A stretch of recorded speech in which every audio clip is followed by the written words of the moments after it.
Hello guys, I am Harish Patidar. Now our topic is physics in agriculture science class 12th. Before proceeding, our topic is light. In short, brief descriptions I give our previous video.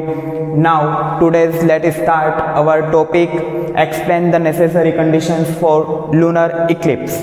चंद्र ग्रहण किसे कहते हैं, चंद्र ग्रहण किस दिन होता है, चंद्र ग्रहण आखिर होता क्यों है, ये सारी जानकारी हमें इस वीडियो के माध्यम से प्राप्त होगी।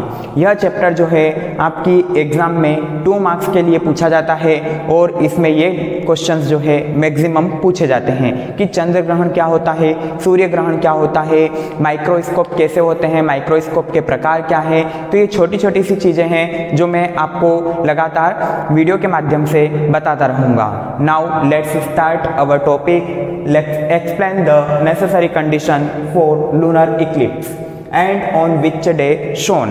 लूनर इक्लिप्स क्या होता है, चंद्र ग्रहण क्या होता है और चंद्र ग्रहण किस दिन होता है, चंद्र ग्रहण के लिए आवश्यक शर्तें क्या होती है।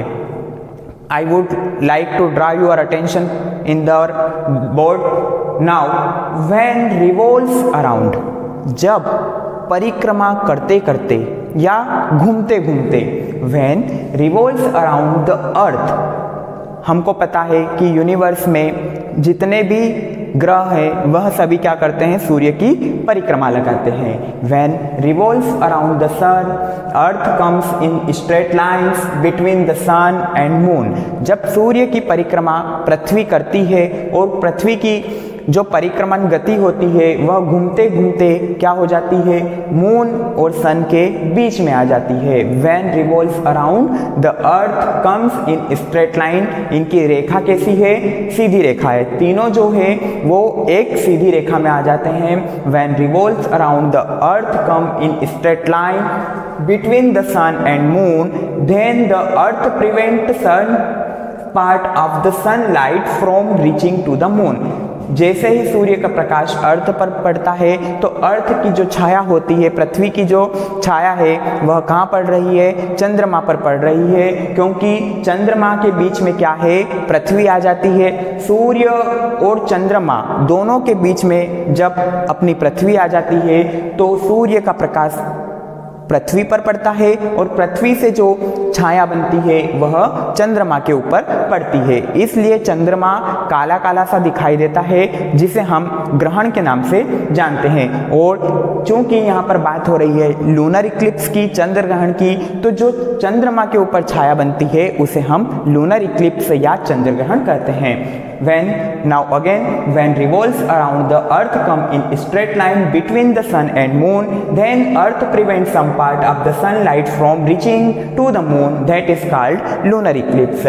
जब सूर्य और चंद्रमा के बीच में पृथ्वी आ जाती है तो सूर्य से पड़ने वाला प्रकाश पृथ्वी तक पहुंचता है और इस प्रकाश के माध्यम से चंद्रमा तक कोई सनलाइट नहीं पहुंच पाती है और चंद्रमा के ऊपर क्या होती है, पृथ्वी की छाया बनती है। इस प्रतिबिंब को ही हम क्या कहेंगे, लूनर इक्लिप्स कहेंगे। Now necessary conditions for lunar eclipse. The earth is between the sun and the moon. पृथ्वी हमेशा जब चंद्रमा और सूर्य के बीच में आ जाती है उसी दिन क्या होता है, चंद्र ग्रहण होता है। सेकेंड आपकी कंडीशंस जो है क्या होना चाहिए, the sun, the earth and moon should be in straight line. आपके जो ग्रह है, उपग्रह है, वह सभी कैसे होने चाहिए, एक सीधी रेखा में ही होने चाहिए, तभी आपका चंद्र ग्रहण आपको दिखाई देगा।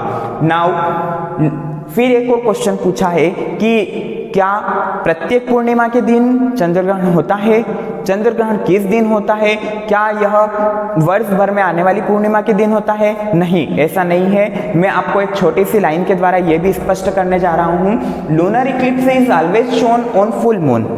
लूनर इक्लिप्स जो होता है, चंद्र ग्रहण जो होता है, वह हमेशा पूर्णिमा के दिन होता है। But every full moon can not have, परंतु यह जरूरी नहीं है कि जितनी भी वर्ष में पूर्णिमा आती है उन सभी पूर्णिमा को क्या हो, चंद्र ग्रहण हो। Lunar Eclipse is more than 2 times of 1 year.